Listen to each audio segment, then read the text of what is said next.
Иблис деген кім? Иблис бұл шайтанның, немесе шайтандардың атасы, үлкені. Алдыңғы кітаптарда, кейбір риуаяттарда келгені, оны Сирияния деді, тілінде, Сирияния тілінде аты Азазил деп келеді кітаптарда. Бізде Азазил шайтан деп айтылады ғой, Азазил деген, яғни сол Азазил сөзінен. Иблис, кейбіреулер бұл басқа тілден келген сөз дейді. Екінші бір ғұламалар, жоқ, бұл араб тіліндегі әбләсә деген сөзден шығады деді. Құранда фаизахум мублисун деп келеді. Әбләсә, яғни үміт үзу. Үміт үзу дегенді білдіреді. Иблис Алланың рахметінен үміт үзген, тозақы болған жаратылыс. Сол үшін де оның аты Иблис болып есептеледі. Илля Иблис әбә вастакбара ва кана минал кафирин. Иблис бас тартты. Бұл жерде Алла тағаланың Иблиске де, адамға да таңдауды, еркіндікті берген білеміз. Себебі бас тарту бұл мүмкіндік болған кезде болады. Бас тарту деген сөз араб тілінде мүмкіндік берілсе қолданылады. Әбә, яғни Иблис өзі бас тартып тұр. Уастакбара, және тәкаппарлыққа салынды. Тәкаппарлыққа салынды. Сол үшін де ғұламаларымыз айтады, ең бірінші күнәнің жасалуына, бұл жерде әлбетте ең бірінші күнә деген кезде, егер әлгі жер бетінде Адам алейхиссалам түспей тұрып, тағы да басқа жаратылыстар болды деген риуаятты алмайтын болсақ, онда ең бірінші күнә тәкаппарлықтың және көре алмаудың себебімен жасалынды. Ең үлкен екі осы. Адамды құртатын нәрсе тәкаппарлық және көре алмау. Иблис көре алмады. Қалайша ол менен артық болады? Мен мынандаймын, мен пәленшемін, мен мынанша жылдан бері құлшылық жасап жүрмін деп тәкаппарлыққа салынды, және Адам алейхиссаламның артық етілгенін көре алмады. Сонымен ол вакана минал кафирин, яғни кәпірлерден болды. Кәпірлерден болды. Кәна деген араб тілінде өткен шақты білдіретін сөз. Етістік өткен шақты білдіреді. Кәна минал кафирин, ол кәпірлерден болды. Бұл жердегі мағынасы, яғни Алланың алдында, Алланың білімінде ол кәпірлерден еді. Кәна минал кафирин, кәпірлерден. Тікелей аударатын болсақ, біздің қазақшаға кәпірлерден еді деген мағына дұрысырақ болады. Кәпірлерден еді. Яғни ол Алланың алдында кәпірлерден еді. Алланың алдында кәпірлерден еді. Ғұламаларымыз сол үшін айтады. Мысалы дейді, біз білеміз, Алланың сипаттары өзгермейді. Алланың сипаттары өзгермейді. Алла тағала Умар радиаллаху анхуды кәпір кезінде жақсы көрді дейді. Умар радиаллаху анхуды кәпір кезінде жақсы көрді. Иблисті Аллаға құлшылық жасап жүрген кезінде жек көрді дейді. Неге себебі? Умар радиаллаху анху Алланың білімінде мұсылмандардан еді. Иблис Алланың білімінде кәпірлерден еді. Алла біледі оны ертең кәпір болып өлетін, ананың мұсылман болып өлетін біледі. Сол үшін де Алла субханала тағала Умар радиаллаху анхуды кәпір кезінде жақсы көрді. Иблисті Аллаға құлшылық жасап мойындап тұрған кезінде жек көрді деді. Яғни бұл жерде еді деген мағынада алатын болсақ, бұл Алланың білімінде. Ал енді екінші бір мағынаны ғұламалар береді. Ва кана минал кафирин деген, яғни асбаха, сара деген мағынаны береді араб тіліндегі. Кәпірлерден болды. Кәпірлерден болды деген мағына.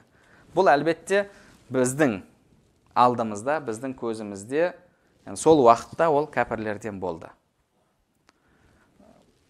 Кәпір болып өлетін адам Алланың алдында кәпірлерден, мұсылман болып өлетін Алланың алдында мұсылмандардан, ал бірақ біздің алдымызда мұсылман, ол мұсылман болған кезде мұсылмандардан болады, кәпір, кәпірлікке өткен кезде кәпірлерден болады. Бірақ Алланың алдында мынау кәпірлерден, мынау мұсылмандардан. Одан кейін, енді Иблис, жалпы бұл кім?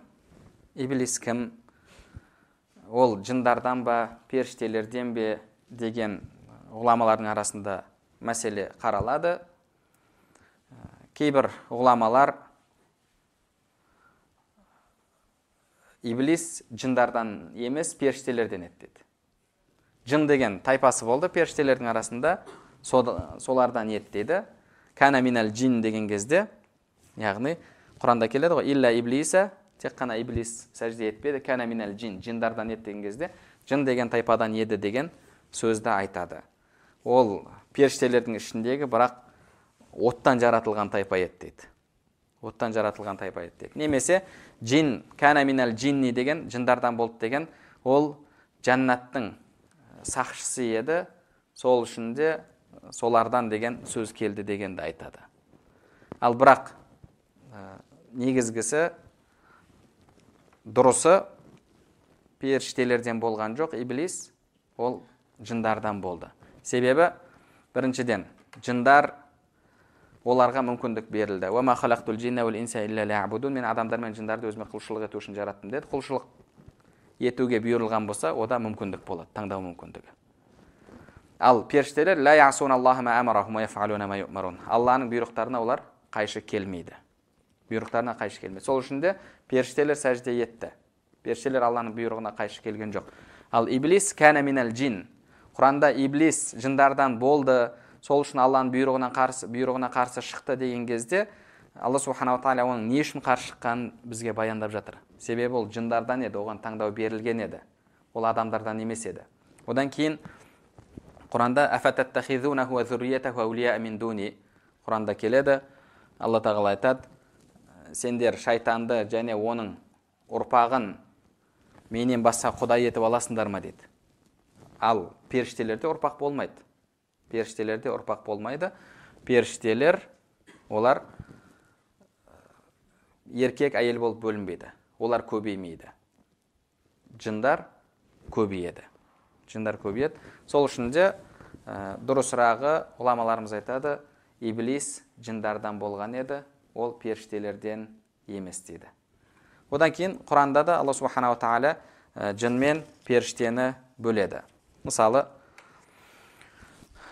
ол күні уайаума яхшурухум жамиа, Алла тағала адамдарды қайта тірілткен кезде thumma yaqulu lil malaika, періштелерге айтады, аха ула иякум кану я'будун, мыналар сендерге табынатын беді деген кезде олар айтады, қалу субханака анта валиюна мин дунихим бал кану я'будунал джин. Саба сүресінде, жоқ, олар бізге емес, періштелерге емес, жындарға сәжде етіп, жындарға олар табынды дейді.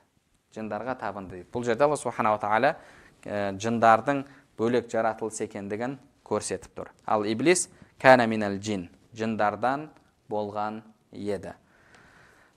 Осылайша иблис Алла субханала тағаланың бұйрығына қарсы келіп, тәкаппарлықтың және көре алмаудың себебімен кәпірлерден болды. Алланың бұйрығына қарсы келіп, мәңгілік тозақы болды.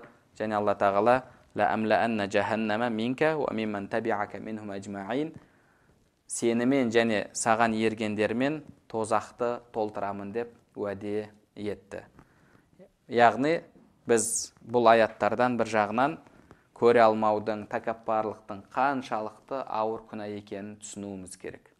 Тәкаппарлықтың себебімен Алланы көріп тұрып, Алланы танып тұрып, Алланың бүкіл құдіретін сезініп тұрып, иблис Аллаға қарсы шықты. Неге себебі? Ол өзін басқалардан артық көрді. Ол өзін басқалардан артық көрді, тәкаппарлыққа салынды. Көре алмау да тура сондай. Ол бір жағынан көре алмады. Қалайша менен артық болады деп.